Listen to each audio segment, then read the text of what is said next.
The fascist news network known as Fox showed a random montage this weekend of people who identify as Republican saying that they would not support another Trump campaign for president. Let's play the video, and I'll share my thoughts after. I don't want him to. I like what he stands for. I like what he does, but he upset too many people, and he upset them really bad. So I don't think he's good for the party.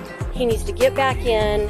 He already had gained that respect from all the world leaders and finish what he, started. It's too bad that he did what he did do and was fought the whole way along on darn near everything that he did. But that's what happened. So I'd like to see him not run. If he did, I would vote for him, but I would not recommend he runs. I voted for Trump both times, and I love him. I think he was a good candidate, but I think his time has passed. I couldn't care less about President Trump personally.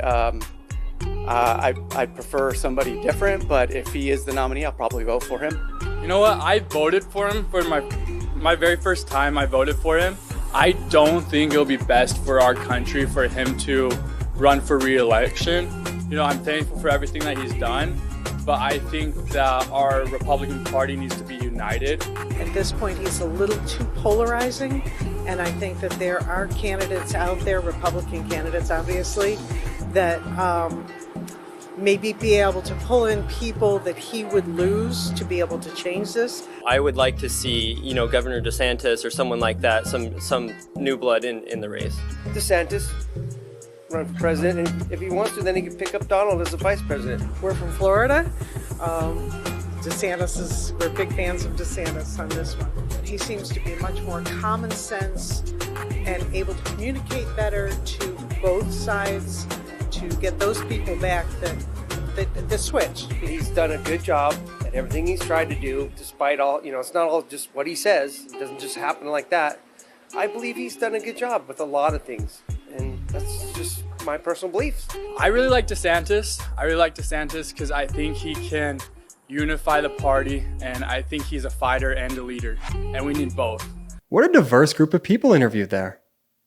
In any event, fascist traitor Rupert Murdoch has taken other steps to let Trump know that he should not run again. For example, both the New York Post and Wall Street Journal, both owned by Murdoch, have published op-eds following the January 6th committee hearings.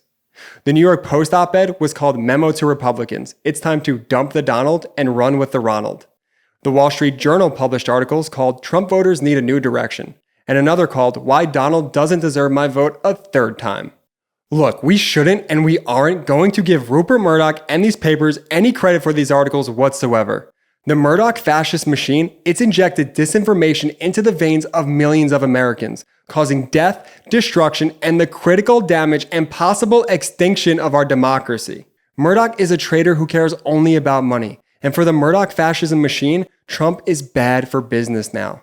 Trump was once Murdoch's useful idiot, and in a party that deflects and distracts to accomplish its heinous agenda, Murdoch thought he could contain Trump to achieve this end.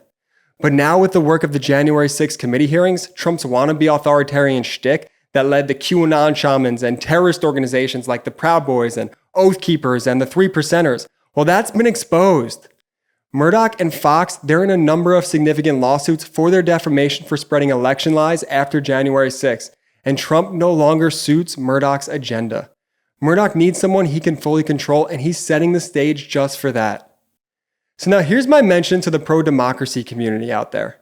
We need a powerful microphone, one that approaches the truth and support for our democracy with the same and even more passion that Fox does with the lies and disinfo and attacking our democracy.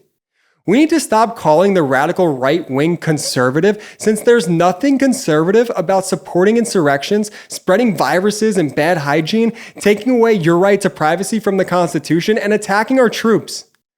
On the Meidas Media Network, we don't both sides issues. I don't need to give some radical right fascist a platform to gaslight you. And yes, we call Republicans fascists. We call them liars. We call them criminals. We call it out each and every time. Thank you so much for watching. Please make sure to subscribe right now to the MeidasTouch YouTube channel. Thank you.